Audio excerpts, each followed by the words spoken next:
Hello दोस्तों, ये NCERT के 12th का बिहार बोर्ड के एग्ज़ाम के लिए जो हम किताब पढ़ते हैं एनसीईआरटी का इंटर के 12th का पहला सीरीज है। और यहाँ से हम इस सीरीज की शुरुआत कर रहे हैं और इसमें एनसीईआरटी के जो मैथ का किताब है 12th का फर्स्ट पार्ट और सेकेंड पार्ट, इन सभी का हम बारी बारी से अध्ययन करेंगे। और इस वीडियो में हम एनसीईआरटी का जो किताब है 12th का, उसका जो पहला पार्ट है उसमें हमको क्या क्या पढ़ना है उसके बारे में जानेंगे, यानी कंटेंट के बारे में जानेंगे कि इस किताब में हमको क्या क्या पढ़ना है। तो उम्मीद करते हैं ये वीडियो आपके लिए काफ़ी हेल्पफुल रहेगी आपके आगे की पढ़ाई के लिए। और यदि आपका कोई सवाल हो या कमेंट हो या कुछ और हमसे जानना चाहते हैं तो वो कमेंट अवश्य कीजिएगा। चलते हैं फ़िलहाल इस सीरीज के शुरुआत की तरफ और समझते हैं कि इसमें हमको क्या क्या पढ़ना है। ये देख सकते हैं, ये लिखा हुआ है जो हम आपको बता दिए, 12th NCERT math part 1 content, यानी इस किताब में हमको क्या क्या पढ़ना है वो हम जानेंगे। ये आप देख सकते हैं, चाहे तो यही किताब है एनसीईआरटी का, क्लास 12 के लिए है, पार्ट 1 है। इसका पार्ट 2 भी आता है, उसको हम आगे की वीडियो में जानेंगे जब वो पढ़ाएंगे। तो आइए पहले इसके अंदर जो कंटेंट है वो हम जानते हैं। इसमें चैप्टर यूनिट वाइज बटा रहता है, यानी इसमें हम यूनिट के हिसाब से पढ़ते हैं। पहले यूनिट में कितना पढ़ना रहेगा, दूसरे यूनिट में कितना पढ़ना रहेगा, इसके हिसाब से इसमें बटा हुआ रहता है। तो आइए इसको समझते हैं। आपको सबसे पहला चैप्टर है इसमें रिलेशन एंड फंक्शन। रिलेशन को हिंदी में कहते हैं संबंध, एंड माने आप जानते हैं, और फंक्शन का अर्थ होता है फलन। तो रिलेशन एंड फंक्शन का अर्थ होता है संबंध एवं फलन, ये समझ गए आप। इसमें हमको 4 गो यूनिट पढ़ना है। 1.1 इस चैप्टर के अंतर्गत, 1.2, 1.3, 1.4। फिलहाल हम इस पर ध्यान नहीं देंगे, आप चाहे तो इसको देख सकते हैं, हर चैप्टर में इसी प्रकार से आएगा। आइए जानते हैं रिलेशन एंड फंक्शन में हमको क्या क्या पढ़ना है। सबसे पहले इंट्रोडक्शन, यानी रिलेशन और फंक्शन से हम परिचय करेंगे, जान पहचान करेंगे किसे कहते हैं, ये सब कितने प्रकार का होता है, ये सब। तो सबसे पहला क्या है, इंट्रोडक्शन, यानी रिलेशन एंड फंक्शन का हम लोग भूमिका जानेंगे, परिचय करेंगे इसे। उसके बाद टाइप्स ऑफ रिलेशन। टाइप्स माने जानते हैं आप, प्रकार होता है, और रिलेशन माने संबंध, आप जान गए पहले। तो टाइप्स ऑफ रिलेशन का अर्थ होता है संबंधों के प्रकार, यानी रिलेशन कितने प्रकार के होते हैं, संबंध कितने प्रकार के होते हैं, इसमें हम ये जानेंगे। और आपकी सुविधा के लिए हम हर एक इंग्लिश के आगे आपको हिंदी भी दिए हैं। तो यदि आप हिंदी मीडियम वाले हो चाहे इंग्लिश मीडियम वाले हो, तो दोनों के लिए ये वीडियो काफ़ी उपयोगी होगी। इसके बाद पढ़ेंगे हम टाइप्स ऑफ फंक्शन। इससे पहले संबंधों के प्रकार पढ़ेंगे, यानी रिलेशन के प्रकार, और उसके बाद टाइप्स ऑफ फंक्शन, यानी फलनों के प्रकार, यानी फंक्शन के प्रकार। उसके बाद है composition of functions and invertible functions.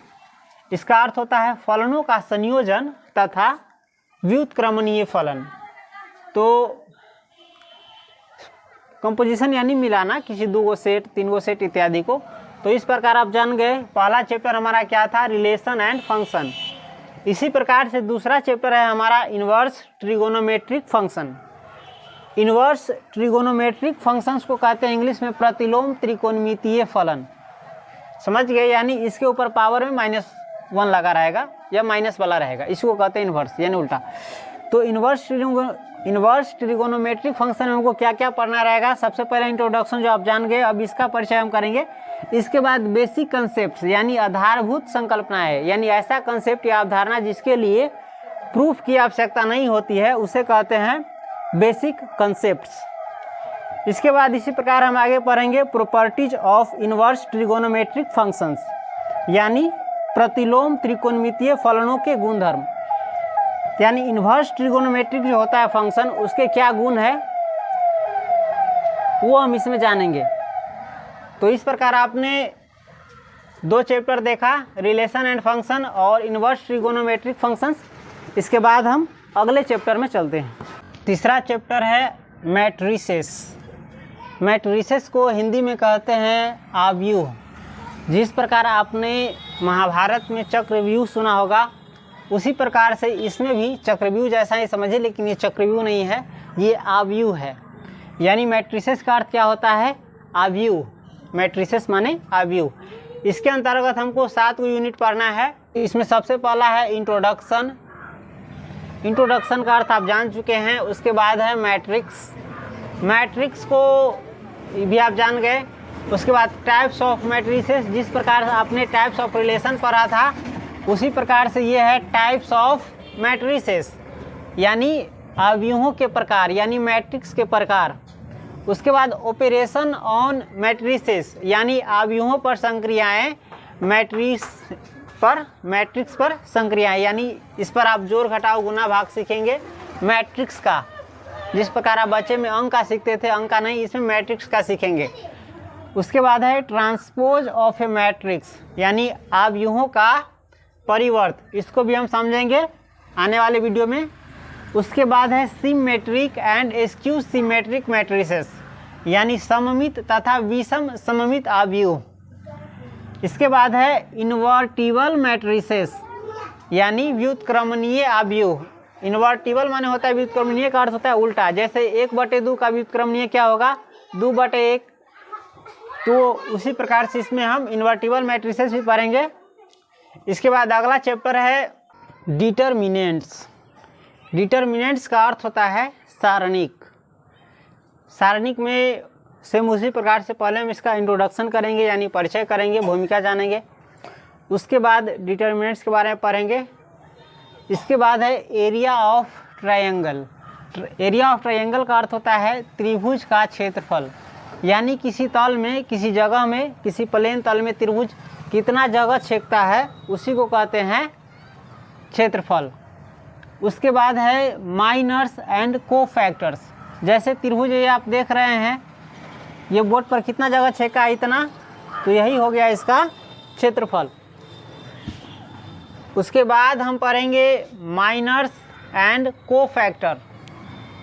इसका हिंदी में अर्थ होता है, माइनर्स का अर्थ होता है उपसारणिक और कोफैक्टर का अर्थ होता है सहखंड। फैक्टर माने आप लोग जानते हैं गुणनखंड होता है, तो ये कोफैक्टर है, इसका अर्थ होता है सहखंड। इसके बाद है adjoint and inverse of A matrix. Inverse का अर्थ होता है उल्टा और एडजॉइंट का अर्थ होता है सहखंडज। तो adjoint and inverse of A matrix का हिंदी में अर्थ होता है अवयव के सहखंडज और व्युत्क्रम। व्युत्क्रम यानी उल्टा। इस प्रकार से आप हिंदी और इंग्लिश दोनों में इसका अर्थ समझते जा रहे हैं कि किसको हिंदी में क्या कहते हैं। इसके बाद है applications of determinants and matrix, यानी मैट्रिसेस, यानी सारणिकों और अवयवों का अनुप्रयोग, यानी इसका हम प्रयोग सीखेंगे, इसमें कहाँ प्रयोग होता है। इस प्रकार से आपने चौथे चैप्टर का देख लिया। इसके बाद हम 5वां चैप्टर देखते हैं। तो 5वां चैप्टर है कंटिन्यूटी एंड डिफरेंशिएबिलिटी। कंटिन्यूटी का अर्थ होता है लगातार, जो जारी रहे, उसी को हिंदी में ये कह रहा है सातत्य, जो कंटिन्यू हो। एंड डिफरेंशिएबिलिटी का अर्थ होता है अवकलनीयता। इसमें आप गणना करने के बारे में सीखेंगे। तो कंटिन्यूटी एंड डिफरेंशिएबिलिटी का अर्थ होता है सातत्य तथा अवकलनीयता। सेम उसी प्रकार से जैसे हम पहले देखते थे। सबसे पहले हम इसका इंट्रोडक्शन जानेंगे, इसे परिचय करेंगे। उसके बाद कंटिन्यूटी पढ़ेंगे।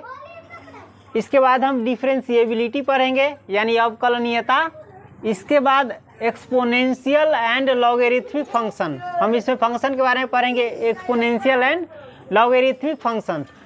एक्सपोनेंशियल का अर्थ होता है चरघातांकी, यानी जो इंग्लिश का जो लेटर होता है उस पर जो आप पावर देखते हैं, a⁻6, a⁻2, a⁻3, जिसको आप स्क्वायर या क्यूब कहते हैं, तो वही है चरघातांकी। एंड लॉगरिथमिक फंक्शन, यानी लॉगरिथमिक का अर्थ होता है लघुगणकीय फलन।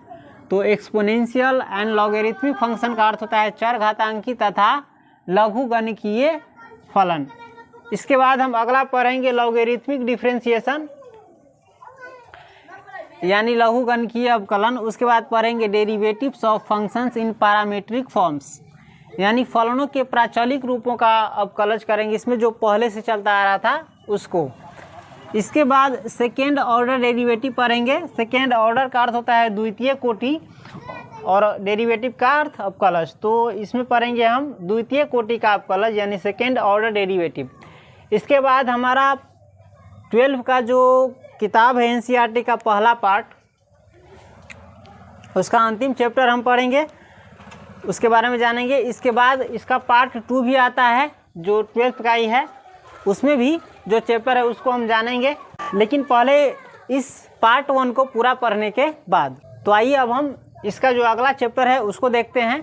पार्ट 1 में छठा चैप्टर है और ये अंतिम चैप्टर है पार्ट 1 का, एप्लीकेशन ऑफ डेरिवेटिव्स यानी अपकलज के अनुप्रयोग, यानी अपकलज का इसमें हम प्रयोग सीखेंगे।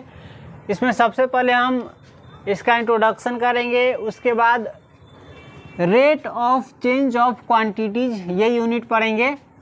रेट माने आप जानते हैं दर, और इसमें इसका अर्थ होता है rate of change of quantities. Quantities माने होता है राशि, इसका अर्थ होता है राशियों के परिवर्तन की दर। यदि आपको इंग्लिश समझने में मुश्किल हो रही होगी तो आप कहिएगा, तो हम इंग्लिश ग्रामर का भी एकदम इजी वे में बना देंगे वीडियो, ताकि आप अच्छे से इंग्लिश ग्रामर समझ सके आसानी से, और ये सभी भी समझ सके, हिंदी और इंग्लिश दोनों मीडियम।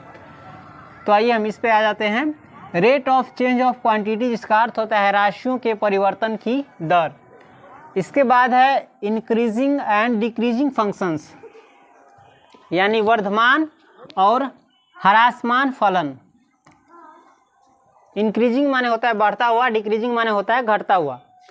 तो इंक्रीजिंग एंड डिक्रीजिंग फंक्शन का अर्थ होता है वर्धमान और ह्रासमान फलन। इसमें ह में र लगा हुआ है, देख सकते हैं आप। इसके बाद है मैक्सिमा एंड मिनिमा। मैक्सिमा का अर्थ होता है उच्चतम और मिनिमा का अर्थ होता है निच्चतम, निम्नतम। मैक्सिमम से बनाया हुआ है मैक्सिमा और मिनिमम से बनाया हुआ है मिनिमा। मिनिमम यानी कम से कम और मैक्सिमम यानी ज़्यादा से ज़्यादा। तो मैक्सिमा एंड मिनिमम का अर्थ होता है उच्चतम और निम्नतम। इस प्रकार से पार्ट 1 में जो हमको पढ़ना था वो देख चुके हैं, इसमें क्या क्या पढ़ना है। अब हम इन सारी चीज़ को बारी बारी से एक एक करके अच्छे से जानेंगे। फिर हम इसका जो पार्ट 2 है 12 के एनसीईआरटी के मैथ का, वो हम पढ़ेंगे। तो इस वीडियो को हम यहीं पर एंड करते हैं। उम्मीद करते हैं आपको ये वीडियो अच्छा लगा होगा। मिलते हैं फिर अगले वीडियो में, तब तक के लिए धन्यवाद।